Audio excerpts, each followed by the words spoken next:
As Britain strives to combat climate change, here's the worrying reality from China, the biggest man-made surge in carbon emissions this planet has seen.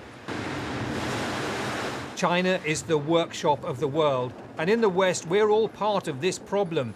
The more Chinese goods we buy, the more China's emissions go up. Driven by huge power stations like this. The annual emissions from each one equivalent to an extra 2 million cars on the road every year. It had been thought China was building a new power station every week, but the BBC's 10 o'clock news has learned the figure is now a staggering 2 power stations a week. Britain's climate envoy John Ashton found out the figure by analysing data on a recent trip to China.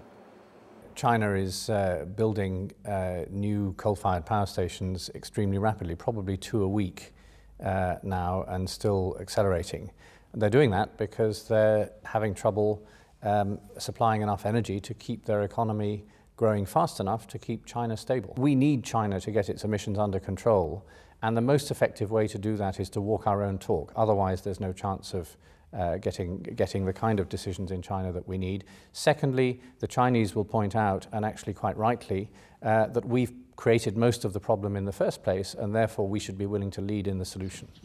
Here's the political imperative driving China's breakneck expansion, the China we rarely see.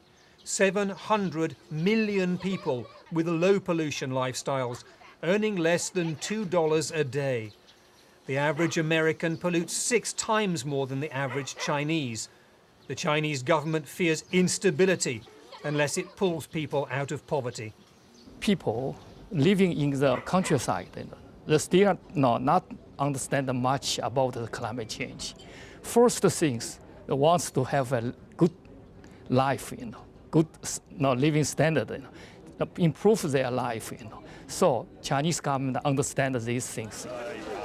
But today's news about China's headlong boom has made it clearer than ever before.